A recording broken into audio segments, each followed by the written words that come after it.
రంగారెడ్డి జిల్లా Kokapet gold fish సంస్థ అధినేత చంద్రశేఖర్ ను అరెస్ట్ చేశారు పోలీసులు. సైబరాబాద్ ఎకనామిక్స్ అఫెన్స్ వింగ్ అధికారులు ఆయన అదుపులోకి తీసుకున్నారు. 7 కోట్ల రూపాయల స్కామ్ చేశారంటూ విక్రాంత్ రెడ్డి అనే వ్యక్తి ఈఓడబ్ల్యూ వింగ్ ను ఆశ్రయించారు. దీంతో కేసు నమోదు చేసి దర్యాప్తు చేశారు. ఈఓడబ్ల్యూ అధికారులు ఆధారాలు సేకరించారు. ఇక చంద్రశేఖర్ పై నార్సింగి, గచ్చిబౌలి, రాయదుర్గంలో పలు సెక్షన్ల కింద కేసులు నమోదయ్యాయి. 3 పీడీ యాక్ట్ కేసులు నమోదు చేశారు పోలీసులు. ఇక ఫోన్ ట్యాపింగ్ కేసులో చంద్రశేఖర్ నిందితుడిగా ఉన్నారు.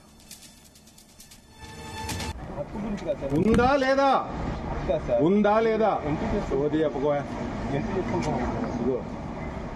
సోది చెప్పొద్దని చెప్పండి సార్. సార్ పిచ్చి చేస్తాను అయ్యొచ్చు. ఎందుకంటే కంటెంట్ అవుతుంది. నాకు సెక్యూరిటీ, లేబరు వాళ్ళందరూ ఇబ్బంది పడడం ఇష్టం ఉండదు.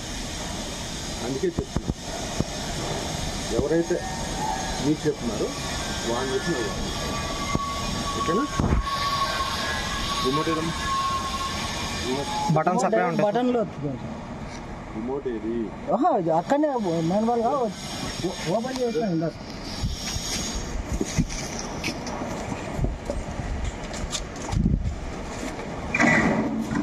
గౌతమ్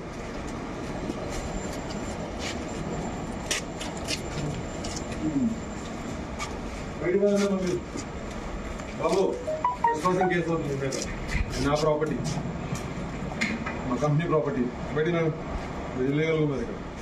సార్ కాల్ లోపలికి వెళ్ళడం. శ్రీధర్ సార్ కాల్ నేను విక్రమ్ సార్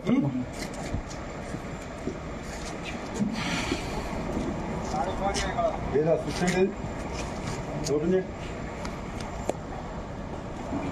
ఓపెన్ చేయి.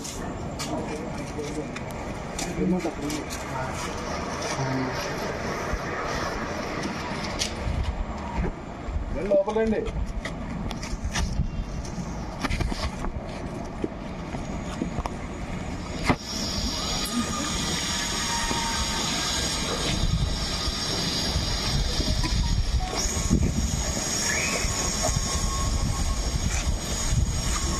చెప్పు సార్కి చికెన్ సార్.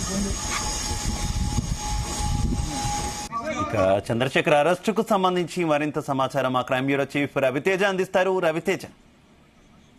చంద్రశేఖర్ వేగా అనే వ్యక్తిని సైబరాబాద్ ఎకనామికల్ అఫెన్స్ వింగ్ అధికారులు అరెస్టు చేసి రిమాండ్ కి తరలించినట్టుగా తెలుస్తోంది.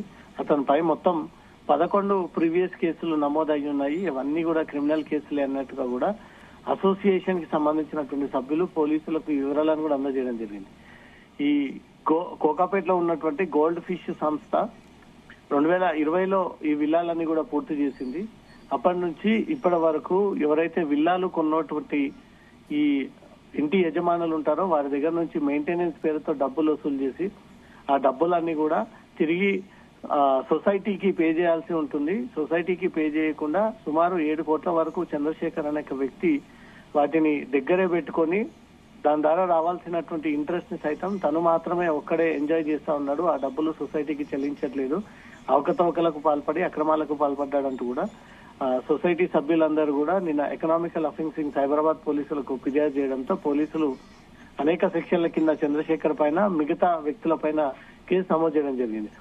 420, 409, 120B ఐపీసీ కింద పోలీసులు కేసు నమోదు చేశారు. దాంట్లో చంద్రశేఖర్ వేగే మొదటి నిందితుడు, రెండోది వసం శెట్టి సునీత రెండో నిందితురాలు, మూడో నిందితులుగా మిస్టర్ నాగేశ్వరరావు చప్పర్ల, నాలుగో నిందితులుగా మిస్టర్ గోకుల్ కంబంపాటి పేర్లని మెన్షన్ చేసి ఫిర్యాదు చేయడము. వీరందరూ కూడా గతంలో ఈ ల్యాండ్ లార్డ్స్ కి చెందినటువంటి వ్యక్తులు. వీళ్ళు ఓనర్స్ కి బిల్డర్స్ కి మధ్యన జరిగినటువంటి ఒప్పందంలో భాగంగా చంద్రశేఖర్ వెగ్గే 16 విల్లాలని అమ్మకాలు జరిపాడు. దాని ద్వారా వచ్చినటువంటి ఈ మెయింటెనెన్స్ డబ్బులు కూడా సుమారు 7 కోట్ల వరకు తనే స్వయంగా వసూలు చేసి తనే ఆ డబ్బులను పెట్టుకున్నాడు తప్ప సొసైటీకి ఆ డబ్బులు చెల్లించాల్సి ఉంది. కానీ చెల్లించకుండా దానిపై వచ్చేటువంటి ఇంట్రెస్ట్ అంతా కూడా తనే తీసుకొని తమని ఫ్రాడ్ చేసి మోసగించాడు.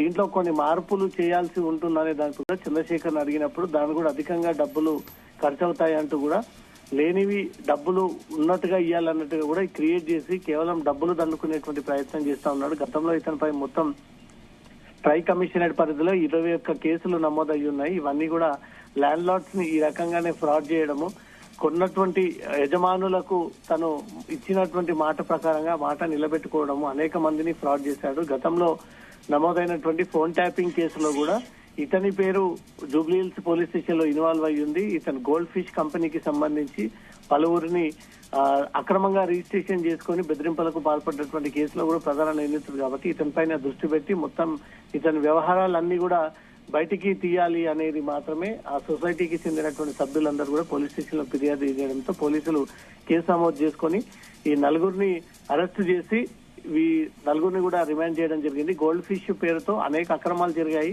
అనేక అవకతవకలకు పాల్పడ్డాడు.